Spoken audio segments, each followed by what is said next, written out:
Umid Nuri xususiy pansionati. Bu yer juda qimmat, hashamatli, lekin juda sovuq joy edi. Bu yerga boylar o'zlarining keraksiz bo'lib qolgan ota-onalarini tashlab ketishardi. 26 yoshli Madina bu yerda oddiy hamshira bo'lib ishlardi. Uning ishi og'ir edi. Injiq qariyalarga qarash, dorilarni berish, tagini tozalash. Lekin u nolimasdi, chunki uyda onasi kasal, ukasi esa talaba edi. Ularni boqish Madinaning zimmasida edi. Eng qiyin bemor onxonada yotadigan Alisher aka edi. Alisher aka 65 yoshda. Bir paytlar u shaharning eng katta qurilish imperiyasiga egalik qilgan milliarder bo'lgan. Hozir esa hamma uni aqldan ozgan deb hisoblardi. U xonasidan chiqmasdi. Ovqatni tokib tashlab soatlab gapirardi. Hamma hamshiralar undan qochardi. Faqat Madina unga sabr bilan qarardi. Bir kuni Alisher akaning farzandlari, Ogli Bobur va qizil Lola kelishdi. Ular otasini emas, hujjatga qo'l qo'ydirgani kelishgandi. Bobur 40 yoshlarda og'ziga bino qo'ygan. Qimmat kostyumdagi takabbur erkak Lola sun'iy go'zallik butun vujudi tillarga burkangan ayol ular palataga kirishdi. Madina dori tayyorlab burchakda turardi. "Dadajon", dedi Lola soxta mehribonlik bilan, "qarang, sizga nima olib keldik bana. Siz yaxshi ko'rasiz-ku." Alisher aka ularga bosh ko'zlari bilan qaradi va birdan kulib yubordi. Solaklari oqib ketdi. Bobur chirkanib yuzini o'girdi. "Uf, buning hidi sassiq", dedi u singlisiga pichirlab. "Tezroq qo'l qo'ydir, ketaylik." Bobur otasining oldiga bitta qog'ozni qo'ydi. "Dada, mana bu yerga, X degan joyga imzo qo'ying. Bu shunchaki doktorlarning ruxsatnomasi. Aslida bu kompaniyani to'liq Boburning nomiga o'tkazish hujjati edi." Alisher aka qalamni oldi, qo'li qaltiradi. U qog'ozni chizib tashladi va qalamni Boburning yuziga otib yubordi. "Yo'qol", deb baqirdi chol tushuniksiz ovozda. "Yo'qol, shaytonlar." Boburning jahli chiqdi. U otasining yelkasidan siltadi. "Imzo qo'yasan, chol. Bo'lmasa seni ruhiy kasallar shifoxonasiga tiqtiraman." Umring bog'langan holda otadi. "To'xtang." Madina chiday olmadi. U yugurib kelib Boburning holini itarib yubordi. "Nima qilyapsiz? U sizning otangiz-ku. Unga tegmang." Bobur Madinaga tikildi. "Sen kimsan?" "O'zi oddiy xizmatkor. Hoziroq bosh shifokorga aytib, seni ishdan haydataman, ko'chada qolasan." Ular chiqib ketishdi. Madina polga o'tirib yugiladi. Agar ishdan ketsa, onasining dorilarini kim oladi? Kechqurun Madina Alisher akaning xonasini tozalayotgandi. Uning ko'zlarida yosh bor edi. "Nega yig'layapsan, qizim?" Madina cho'chib tushdi. Ovoz bu ovoz qaltiroq va telba cholning ovozi emasdi. Bu qat'iy, chuqur va tiniq ovoz edi. U Alisher akaga qaradi. Chol karavotda o'tirardi. Uning nigohi tiniq, ko'zlarida aql charaqlab turardi. U belini tik tutib o'tirardi. "Siz gapiryapsizmi?" dedi Madina hayratdan. "Men har doim gapirganman", dedi Alisher aka jilmayib. "Faqat eshitadigan odam yo'q edi. Lekin hamma sizni telba deb o'ylaydimi?" Alisher aka stulga otib o'tirdi. "Bu mening o'yinim, Madina. Men bolalarimni sinadim. Ularga nima kerakligini bilmoqchi edim.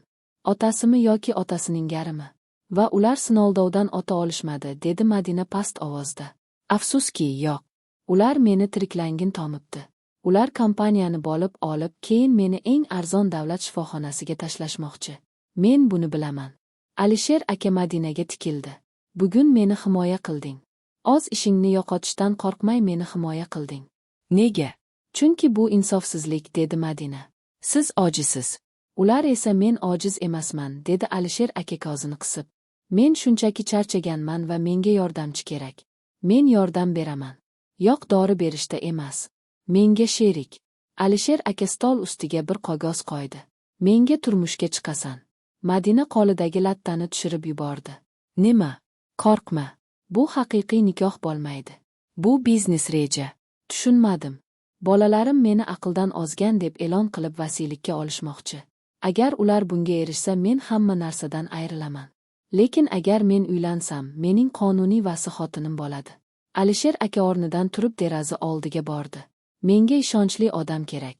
Sen pokizasan, halolsan va aqllisan. Men senga taklif beraman. Sen mening xotinim bo'lasan.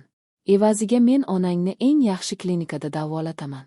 Ukangni o'qitaman va senga o'z kompaniyamdan 5 aksiyani beraman." Bu millionlab dollar degani. Madina o'ylanib qoldi. Bu taklif, bu jinnik edi. Lekin boshqa yo bormi? Bobur baribir uni ishdan haydaydi. Men roziman, dedi u qat'iy. Faqat onam uchun.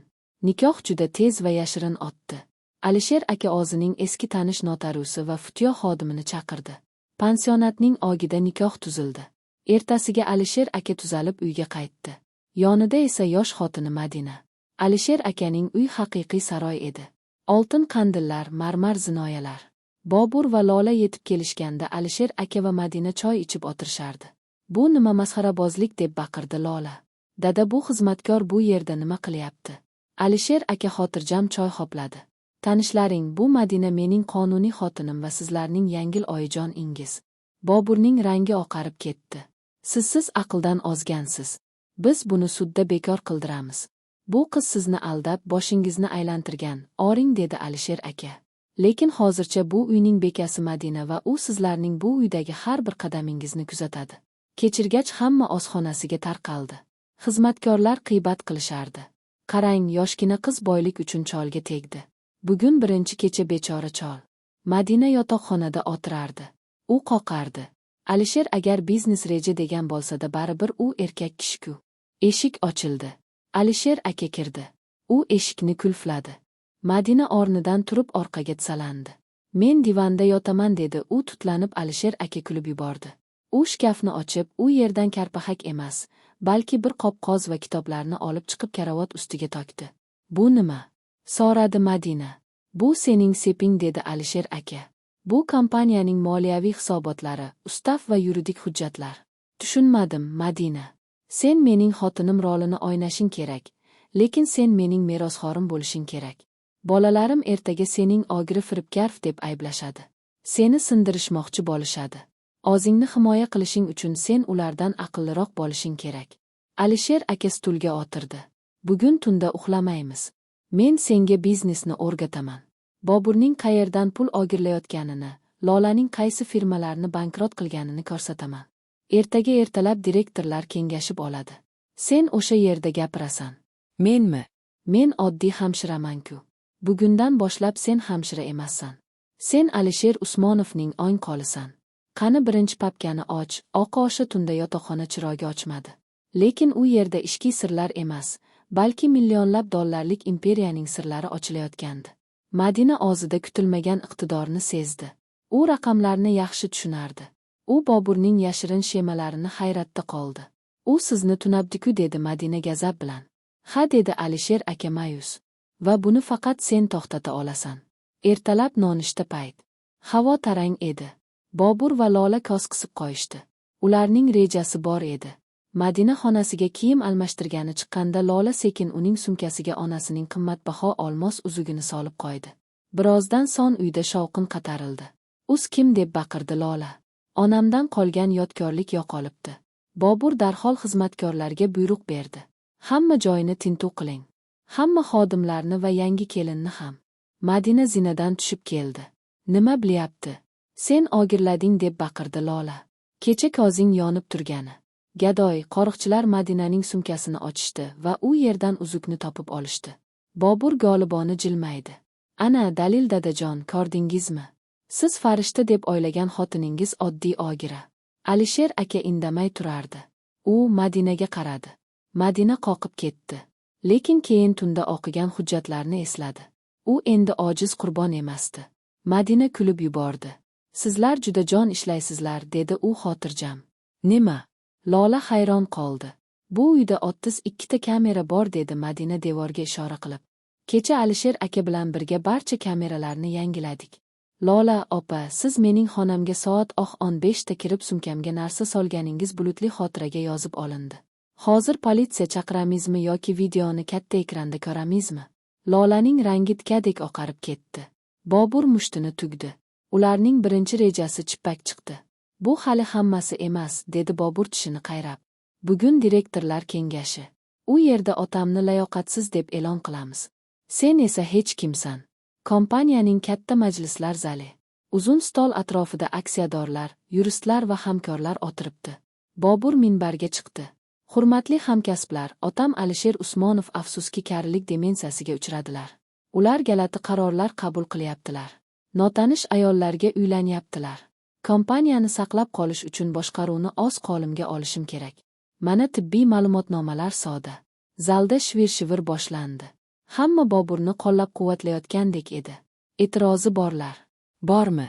So'radi Bobur ishonch bilan. Bor degan ovoz eshitildi. Eshik ochilib Madina kirib keldi. Uning egnida qimmatbaho ish bilan kostyum, qo'lida esa qalin papka bor edi. Uning ortidan Alisher aka emas, uning advokati kirib keldi. Bu kim? Dedi. Aksiyadorlardan biri. Men Madina Usmonova, Alisher Usmonovning rafiqasi va ishonchli vakili, dedi Madina dadil. U minbarga ko'tarildi. Bobur uning oldini tosmoqchi bo'ldi. Sen bu yerda gapira olmaysan. Sen mutaxassis emassan. Balki men tibbiyot xodimidirman, dedi Madina mikrofonni olib. Lekin men infeksiyani yaxshi taniyman va bu kompaniyada ikkita katta virus bor. Madina papkani ochdi va ekranga jadvallarni chiqardi. 2020 yil. Osiyo qurilish loyihasi Bobur Usmonov tomonidan $1 million offshore kompaniyaga o'tkazilgan. Sement sifati oddiga pasaytirilgan. Bu jinoyat zal suv sepgandek jim bo'lib qoldi. 2023 yil. Lola Usmonova go'zallik tarmog'ini ochish uchun kompaniya hisobidan $500 ming olgan va uni bankrot qilgan. Madina 1 soat davomida gapirdi. Raqamlar, faktlar, sanalar. U xuddi tajribali prokurordek gapirardi. Tunda o'qigan har bir ma'lumoti hozir qurolga aylangandi. Bobur baqirdi. Bularning bari yolg'on. Otamning niyasi aynigan, u senga noto'g'ri narsalarni aytgan. Otangning aqli joyida, degan gumburlagan ovoz eshitildi. Zalning orqa eshigidan Alisher aka kirib keldi. U hassaga tayanib emas, dadil qadamlar bilan yurib kelardi. Uning kostyumi, nigohi bu o'sha eski akulang o'zi edi. Alisher aka kelib Madinaning yonida turdi va uning yelkasidan quchdi. Men shunchaki charchagandim, dedi u aksiyadorlarga. Va men o'zimga o'rinbosar qidirayotgandim. O'z qonimdan qidirdim, topolmadim.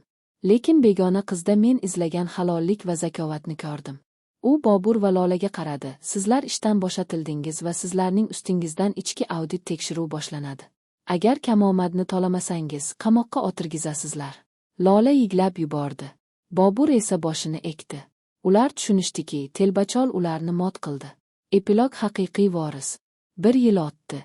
Madina universitetining biznesni boshqarish fakultetiga o'qishga kirdi. U kunduzi o'qir, kechqurun esa Alisher akaga yordam berardi. Ular er-xotin emas, balki eng yaqin do'st va hamkor bo'lib qolishdi. Alisher aka Madinaning onasini davolatdi. U butunlay tuzalib ketdi. Bir kuni ofisda o'tirishganda Alisher aka so'radi: "Madina, shuncha boyligim bor. Nega og'zingga qimmat mashina yoki uy yoramaysan? Hali ham o'xa oddiy kvartirangda yashayapsan?" Madina jilmaydi. "Chunki siz menga eng katta boylikni berdingiz", dedi u. "Nimani?" "Imkoniyatni va o'zimga bo'lgan ishonchni.